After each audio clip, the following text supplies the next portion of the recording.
Hello, BookTube. I've got a little mail for you today on an overcast Saturday. The tiny little rainstorm that was on the radar yesterday did not get lost in Western Massachusetts. It actually showed up. Late last night, I was reading peacefully. The whole world had gone to sleep. Frida had gone to sleep. When suddenly the rain started hitting the window. It was very nice. And it rained steadily all through the pre-dawn hours and then the early morning. I think that's over with for a few days. It's just overcast and a little bit raw. I know I'll be looking back on these days wistfully when the summer heat finally settles in, probably in very little time, but not so far. In fact, I don't know about you if you live in the United States, but we've still got the heat cycling on here. I think the system in this old house is that there's a thermostat, and if the temperature, the ambient temperature goes below a certain amount, it just does a cycle of heat and then another cycle of heat and then another cycle of heat until that temperature goes back up, and then it goes quiet again. I'm not sure. It doesn't run constantly all the time. I know some friends who have baseboard heating that is not controllable by them, and that renders, ironically enough, it renders their apartments into saunas during the winter. Well, they look forward to the summer for relief from the heat, but the heating is still coming on periodically here, so we might be in late April. But we haven't reached that blissful period, that wonderful day when you know that you can shut off the heat. You can shut off the heat and you can open the windows, and you will be fine. But there is mail, a little bit of mail. I think more mail is coming. Saturdays are always a little unpredictable. The normal route carriers don't do the routes, and who knows who they're getting for replacements for that one day. The normal route carriers have seniority. They want their weekends, so the weekend carriers tend to be different, and so the guy who delivers my stuff at 11 in the morning every single weekday, well, he's not around on the weekends, so I could get them very late. We've got them very, very late here. But I got a couple of packages and also a periodical. And not just any periodical. A special inset for Architectural Digest. This is not the actual magazine. This came in its own envelope. As a kind of an add-on thing. I don't know why that would be unless I have resubscribed to Architectural Digest. If that's true, then the main issue will be arriving, which will be fun because it will mean the return of Donoghue Does Decor. But we've got material to work with here. This is not the normal magazine. This is not square bound. It doesn't have a price on it. It just came in the mail. I'm assuming it's a subscriber freebie. That my idea is that this means that the magazine will be coming here in the ordinary course of things. This is an inset about celebrity homes, where Architectural Digest sends a photography team to the homes of a handful of celebrities. I went through this, and I barely recognize anybody in here, barely anybody at all. There's one name that I know very well from 15 years ago here on YouTube, but most of them, no. And because they're celebrities, they're going to be even more flagrantly psychopathic than normal, well-to-do Connecticut families who invite Architectural Digest into their homes. Those people are psychopathic, yes, but these people are going to be much worse. Much, much worse. And also, it bears remembering that they absolutely do not live in these properties. They only visit them, and only then occasionally. They do not live there. I know that I always complained back in the heyday of Donoghue Does Decor that the houses don't look lived in, but these are literally not lived in. Usually, if you send somebody to a renovated colonial in suburban Maryland or something like that, it is the family's home, but it doesn't look like that. Architectural Digest sends in, first of all, the psychopathic block, home association owner, tyrant, you terrorized your staff to clean the place up to a fairly well, but then Architectural Digest sends in a team to clean it up and get it ready for a photo shoot. But at least when that's not happening, you do live there. These people don't live in these environments, including the last one where obviously they don't because it's not even a home. But the first couple is Alicia Keys and Swizz Beats. There is the happy couple there. And their house is an absolute nightmare. Would you want to live in a place that looks like that? It looks like an Art Deco parking garage. You've got all glass walls on, I guess, 2 floors. all on one side, and an infinity pool that drops off the edge of a cliff. Would you trust any of this? Would you want to live here? No, I would not want to live here. And of course, it's not meant to be lived in at all. You've got auditorium style proportions, a wood block table with an antique surfboard as the top of it, the hideous murals, but always this kind of just cathedral-sized architecture. You're going to see that all throughout this issue, is that this is not a space for human beings. A human being would be dwarfed in these spaces. And how many times do these people have 15 people over for supper?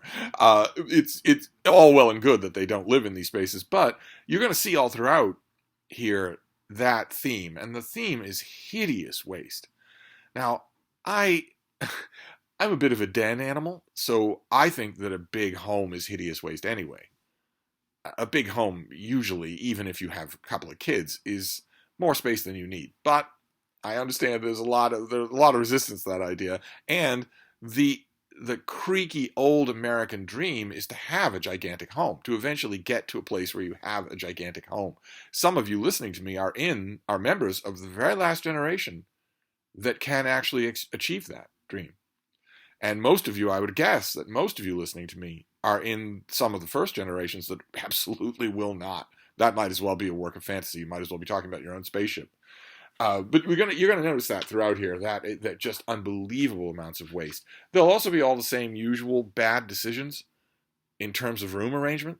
Just, I don't know if it's Architectural Digest that comes in and rearranges these rooms to film them this way, or if the home designers all just have fundamentally bad ideas. The next person is someone named Kendall Jenner, and this is it's a painting room because you've got an easel here, and I guess you're going to paint the trees or whatever. But you can see here, it's all wrong, but it could be done right. This can't be fixed. It's still a room for an auditorium. It's still not for humans or human proportion. But even if you ignore the 30-foot ceilings, you could do something with this space, but you can't do it. You can't do it this way. First of all, what is this table? It's a spider web. The minute you even touch it, it will fall apart. And this spindly little bed is off in the middle of nowhere. It's not. It should have a life that includes one of these windows at least, and it doesn't. So you'd have to entirely redo it. But the same thing is true with this living room.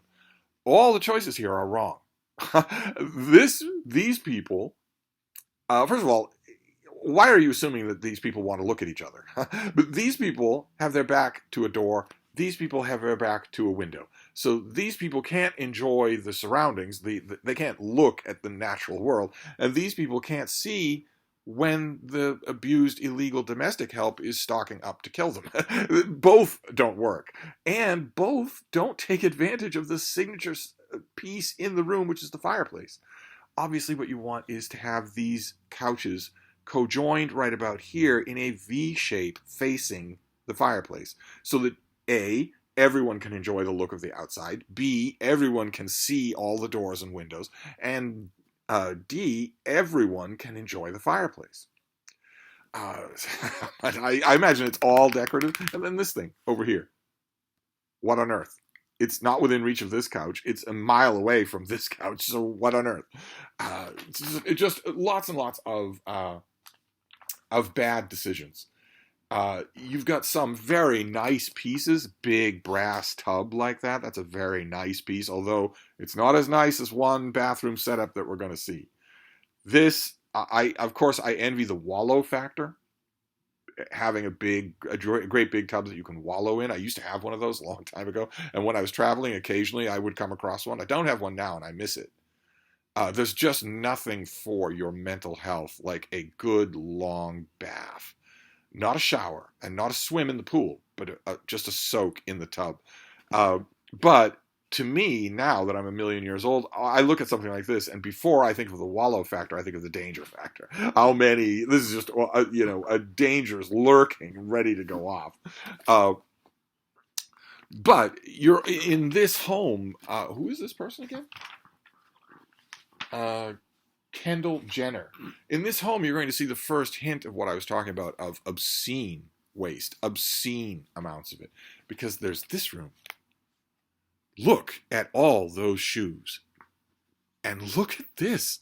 Perfectly good bookshelves being used for, I guess that's a collection of handbags? Obscene. Just obscene.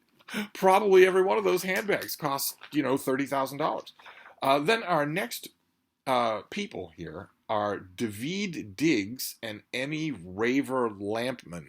Again, I don't know these people at all. This is the happy couple.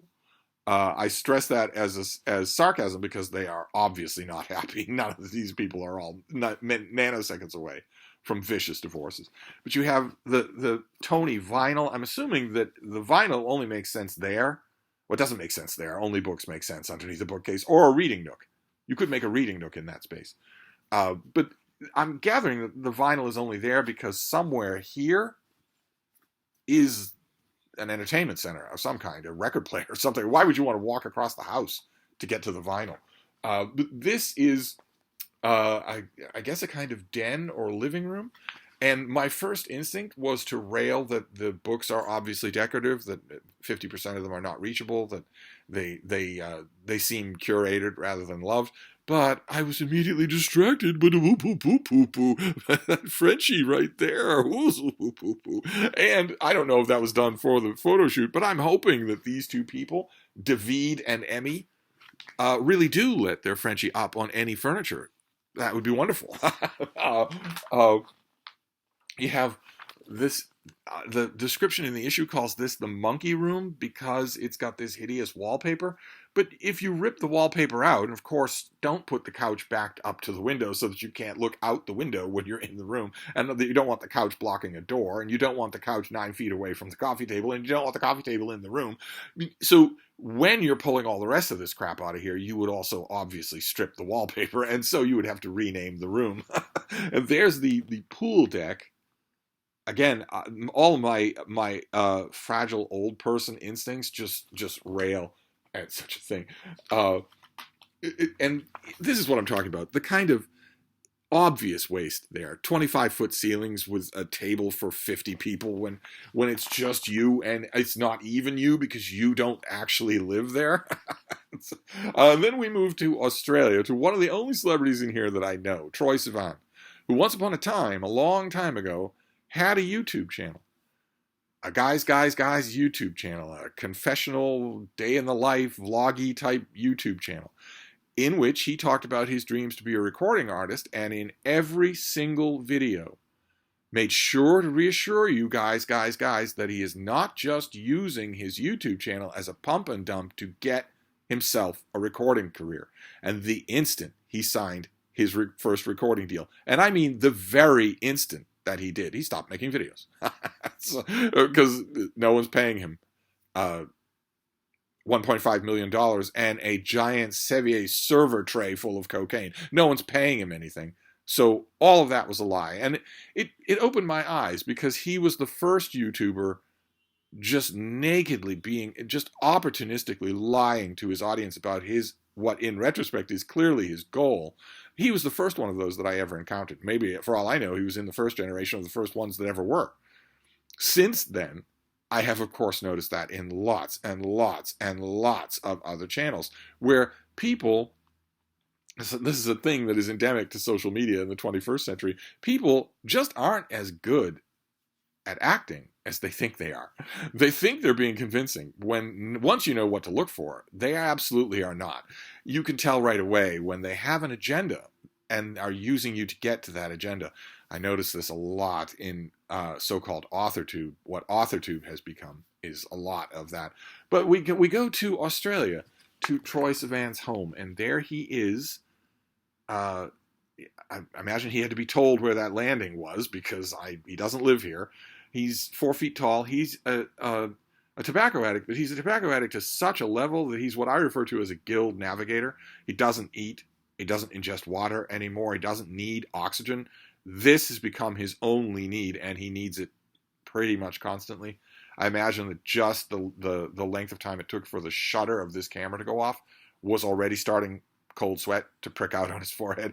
But we get his home. This is a rustic outdoor patio area. But when I hear that, I mean, that looks fairly nice, not the chairs, but when that looks fairly nice until I remember the description says this is in Australia.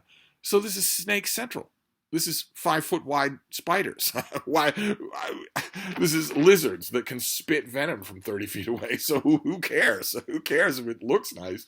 We have the creepy serial killer bathroom here, but there is a detail here that I really like. This is the shower.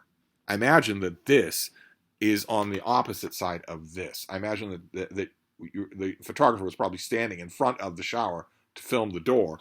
But here we get the shower. Look at that. Can you make that out? The door swings just clean on the floor. There's no lip at all. I imagine because the floor is very subtly contoured down to a drain. So a slope for the floor that probably starts at the doorway and that you really can't see and probably can't even feel. So you swing the door and you have closed the shower and the water drains naturally into the floor. But there is no stepping, no climbing around, no possibility that you will trip and fall. None at all. How wonderful. I don't know why that would be in this house. I mean, operating under the fantasy for a minute that Troye Sivan actually lives in this house. He does not. But if he did, I imagine that the reason that this would be the setup is because probably at his stage of pulmonary degeneration, it would cause him to run out of breath if he had to lift his leg and step over a step there. Then we have the arid bedroom here with the creepy slanting ceiling. I would say just how utterly inhospitable this looks, but of course no one ever sleeps there, so I don't need to worry about it. And it goes on. You've got, this is the opposite of where the tiny little pygmy tobacco addict was sitting on the loft. And again, notice the enormous waste of this. You've got 50-foot tall ceilings. You've got a gigantic couch. There's a gigantic couch on the other side. There's a gigantic coffee table and a gigantic chair with gigantic seating behind it. And behind that on the patio, another gigantic seating area when this kid never lives here and only knows 2 people. So this is all, it's just, you've got a tiny little human walking around in an enormous cathedral of waste. Just a huge cathedral of waste. Then we have someone, this name is fairly familiar, Hilary Duff. There is our next celebrity. She is on a staircase. She looks fairly normal. The staircase looks fairly normal. Go figure. But there was another repeated element here, which is waste. Just a huge, huge amount of space everywhere that is never used. It's just filmed. I was a little confused here. I guess that Hilary Duff either has a child or bought a child from Indonesia, because there's a child in this children's photo here. But you'll notice something that's missing from this children's room, and that is the ominous giant stuffed giraffe that all of these adults, they don't know these children. They're not blood related to them. They buy them on the open market, but they know Hollywood sets. That they know. And every Hollywood set has a giant stuffed giraffe in a child's room. Even though giant stuffed giraffes are not anything children can play with, they're not allowed to play with them, and they terrify children. So no child wants that. But then again, I look and I see what I suspect is, I don't know if you can make it out on camera here, but I suspect that is, excuse me, I suspect that is the shadow of a giant stuffed giraffe that is standing right out of camera range there. I don't know for sure, but I think so. Then we get to more celebrities. These are Lena Waithe and Rishi Rajani. These 2 happy-looking individuals there. And we get, I don't even know what to describe this here. This page shows what I think are 2 different office arrangements, work areas. We've got the top one here. This place has just unbelievable artwork all throughout. But this top one here, I guess it's a chair at a table. I guess if you were carrying around your laptop, you could get something done there. The same thing here. This is all, in a blood setting, but it's again, at least nominally, a chair at a table. So maybe that's a place to get work done. Theoretically, you can't get work done if you're not there to do it, and these people don't live here. But then we have somebody named J. Balvin, who's described as a Latin music superstar. I don't know him at all, but this is what I mean by just vast amounts of waste. You have 2 golden retrievers way in the distance there, but this is just your what's his name again? J. Balvin. You're standing here. Well, I think I want to go sit down. All right. Well, I'm gonna walk for about 20 minutes to get to those chairs. There are 50 chairs in a row. I'm just gonna sit on one of them. No, no, it's not built for people or for comfort at all. And it's got grotesque wastes of shelf. Look at that. A whole wall of sturdy looking shelves. Ignore the everything else here. We would pull up the rug. We would just junk the furniture. But it's whatever this thing is. We'd get rid of that. But this is a whole wall of sturdy built-in shelving, and it's all being used for knickknacks. All of it. So obviously, if you were going to redo this room, and you would very much want to redo this room, you would not only get rid of all of this crap, but you would also get rid of all these stupid knickknacks and fill those shelves with books. This guy's not going to do it, although he is familiar with filling shelves. And we get back to our theme of mind-staggering waste. Look at that. That is probably 300 pairs of shoes, all very carefully laid out. A whole room to themselves. 300 pairs of shoes. Just mind-boggling. It's just mind-boggling. Then we have Misty Copeland. She's described as a ballerina. And that's good because you'd have to be pretty nimble on your feet to deal with our coffee table put in such a horrible location. It is designed for someone to be murdered and then to fall onto the coffee table, and it very thematically shatters into 1,000 pieces, and then an hour later, Columbo is looking at the body, trying to figure out what happened here. That's what that thing is designed for. Get rid of it. Get rid of it. What's it for? Put end tables next to the pieces if you want places to put things, but get rid of a big, ostentatious, delicate, violent glass coffee table in the middle of the room.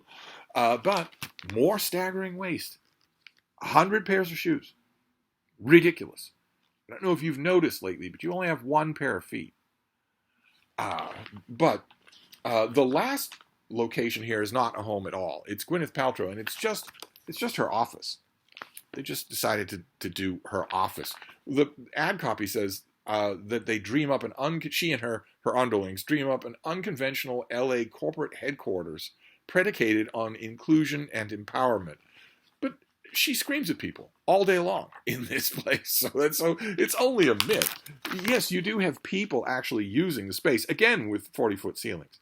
But at least this person's on a laptop, and so is this person. At least they're on a laptop. But this is still an office. You can't polish a turd. The boss, when she shows up once a year, is still screaming at people. But anyway, that was the celebrity homes and offices, I guess. An addendum to Architectural Digest. So does this mean that Architectural Digest is actually coming? We shall see. And in the meantime, the bean got down from there and is right next to me right here. So let's look at the mail. We got a couple of packages here. We'll see what we have.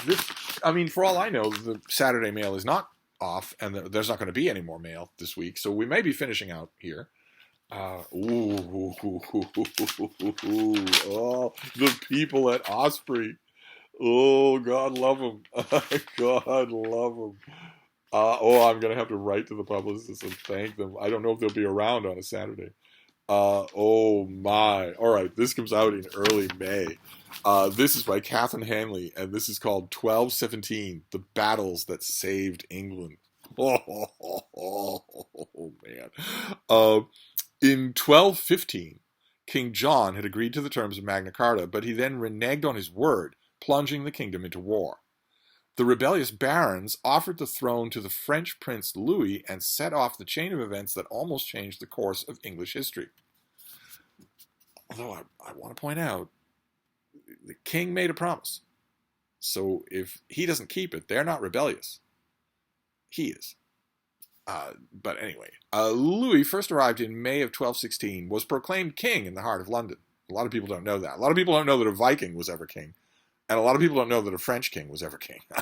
uh, and by the autumn had around half of England under his control. However, the choice of a French prince had enormous repercussions. Now, not merely an internal rebellion, but a war in which the defenders were battling to prevent a foreign takeover.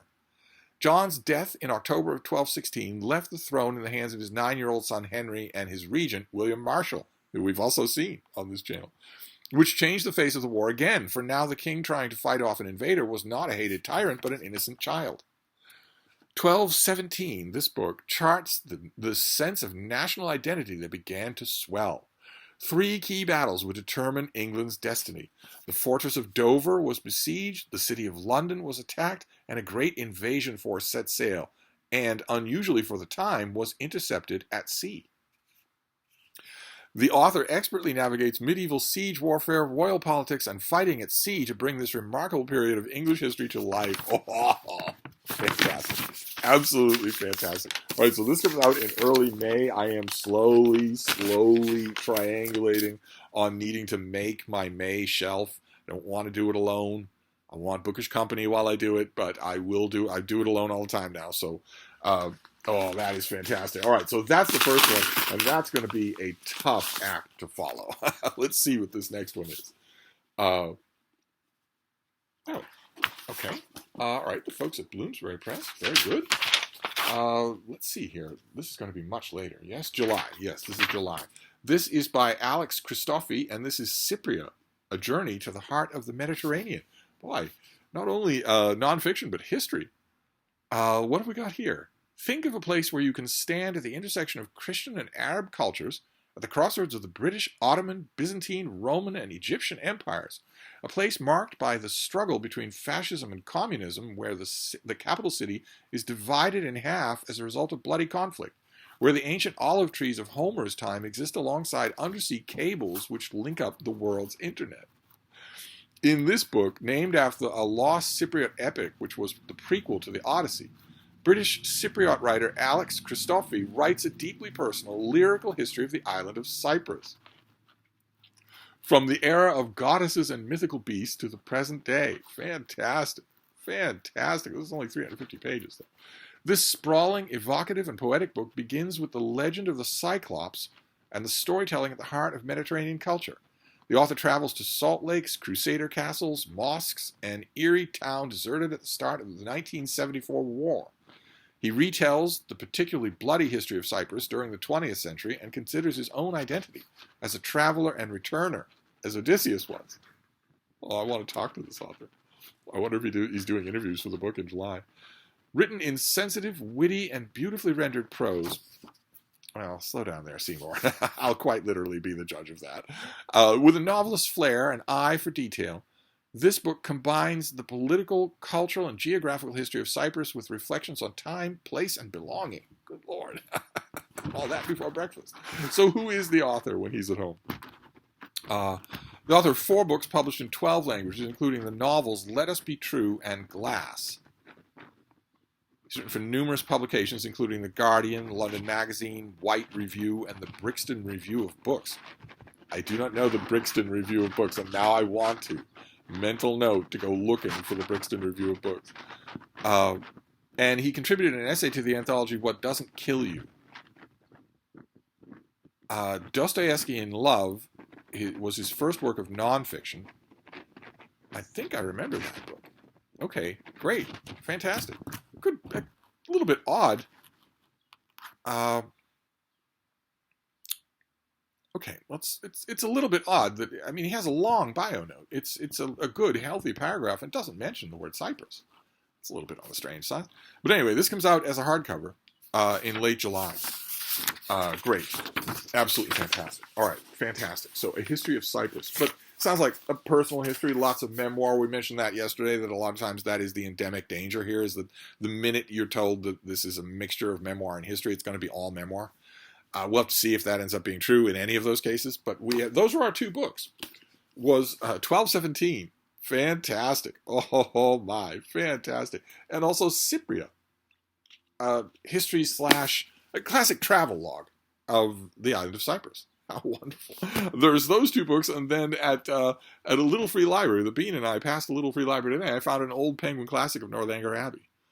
It's still, it isn't highlighted or underlined. It's still in usable condition. If I reinforce the cover on this, I can get a read out of it. I'm slowly but surely in little free libraries and giveaway boxes and whatnot. I am oddly accumulating a weird entire set of Jane Austen. There's an essay in there somewhere. But anyway, that's the mail for today, plus Donoghue Does Decor, which I will note in the title of the video. I'm going to wrap this up for now, but I'll see you soon. Thank you, BookTube.